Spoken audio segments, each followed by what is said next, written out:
안녕하세요. 저는 역사 콘텐츠 제작팀 광희에서 콘텐츠 제작을 맡고 있는 윤동현입니다.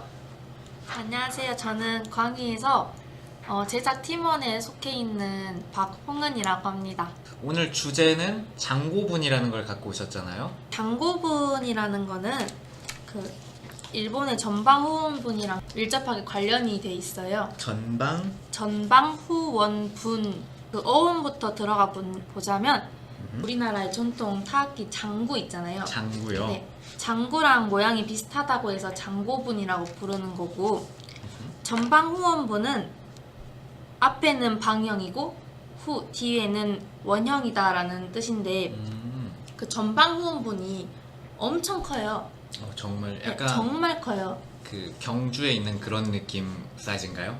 더 클 수도 있어요. 더 클 수도 있어. 이게 어디에 있는 건가요? 우리 광주의 월계동에 지금 위치해 있거든요. 처음에는 전방후원분이라고 불렀다가 이게 전방후원분이 일본에서 쓰는 말이니까 네. 우리나라에 있는 무덤이니까 우리나라 이름으로 바꿔서 부르자고 한 게 장고분이거든요. 우리가 더 문제점 같은 거 이런 거 한번 몇 가지 더 있는지 더 들어볼까요? 이렇게 그 월계동 장고분이라는 것을 사람들이 잘 몰라요. 그렇죠. 저도 두 분이 말씀하셔서 처음 들었거든요.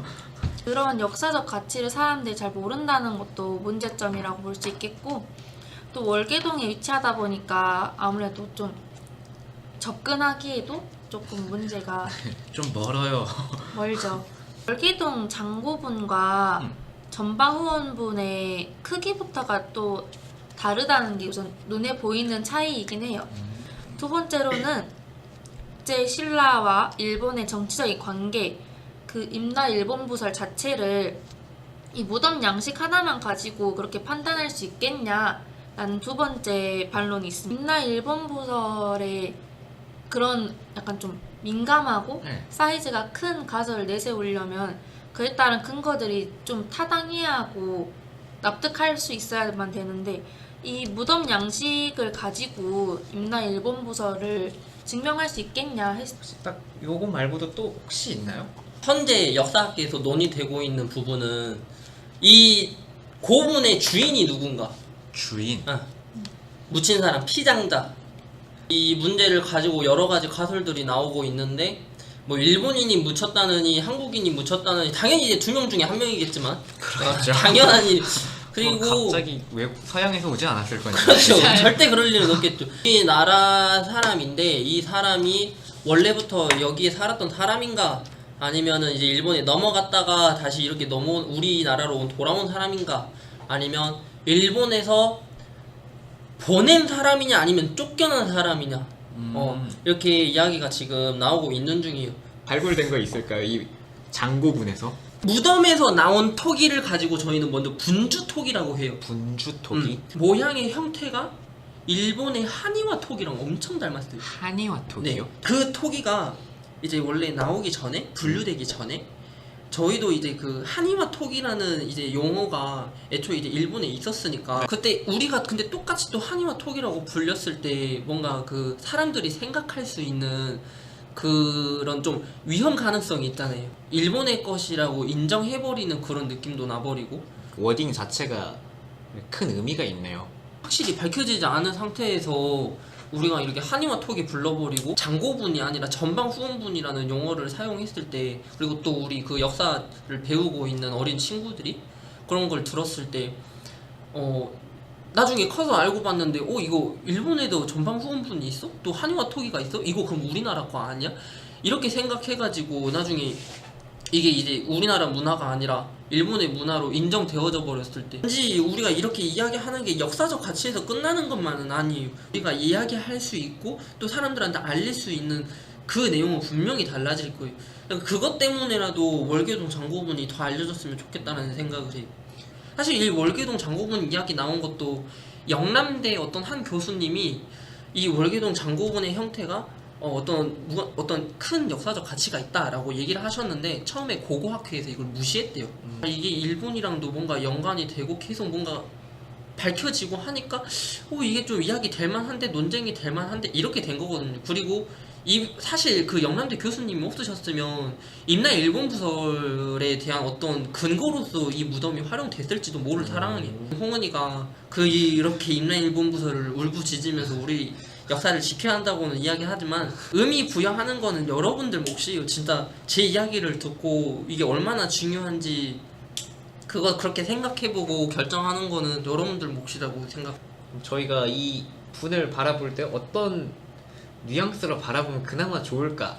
이 고분이 우리나라 문화이고 역사였으면 좋겠던 거고, 우리 전남대학교 저희 사학과 김병인 교수님께서 이야기를 하셨는데, 영상과 이 문화권을 하나로 만들어서 알려질 필요가 있다고 생각하세요. 문화권을 생각했을 때 사람들이 떠오르는 거는 백제밖에 없거든요.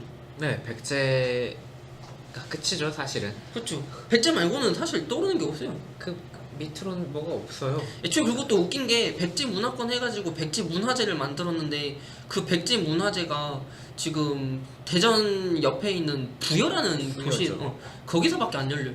부여 진짜 가기 힘들어. 가보셨어요? 아 진짜 가보셨어요? 제대로 찍어본 적은 없는 것 같아요. 백제라는 문화권이 얼마나 사람들한테 알려질 것이고 또 그 백제 이전에 있었던 그 마한이라는 그런 게 얼마나 사람들한테 묻혀지고 안 알려질 것인지 영산강 유역을 하나의 문화권으로 묶어서 이렇게 설명할 필요가 있지 않을까. 설프게 알라가 아니라 그런 것이 있다라는 것만 알고만 있어도 솔직히 우리한테는 엄청 도움이 되거든요. 그렇죠. 이 장고분에 대해서 관심을 갖고 있는 친구가 있어요. 근데 네. 이 친구가 호남학에 굉장히 관심이 많아요. 호남학. 그 친구가 말해주지 않았으면 저도 이 장고분이라는 문제에 대해서 그리고 이 역사 논쟁에 대해서 아마 관심이 없었을 텐데.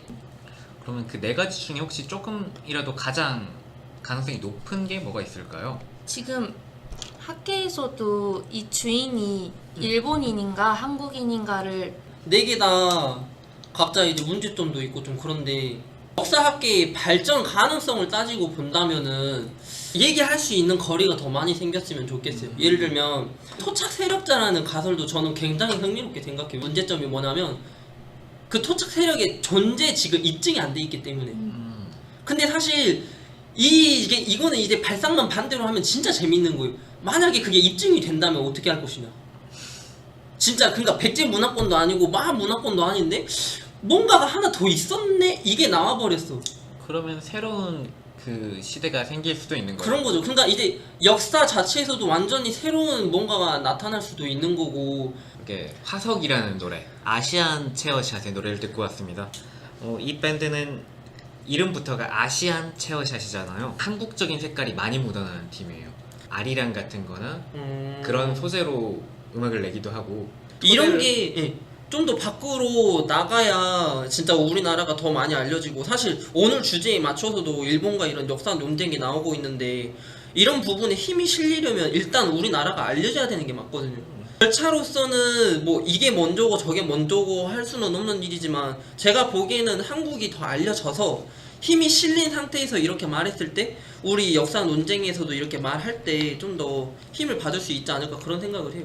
내용을 읽었던 논문에 대해서도 이제 살펴봤지만 현재 이 월계동 장고분 그리고 이 영산강 유역의 이 장고분에 대해서 힘을 갖고 계시는 분이 이 전남대학교의 임영진 교수님이라는 분이세요. 네. 이름만 알고 계시면은 전남대학교 임영진 교수님께서 겁나 좋아하실 겁니다. 아 이렇게 또 기억을 해주시는구나. 아 그 청년 라디오 그 시기도 무시기가 나간 것도 이렇게 해줬다고. 아이고 고맙네 하면서 이제 청각들 하면서 이제 뭔가 한 번도 뵌 적이 없는데 약간 뭔가 이분 알 것 같아요.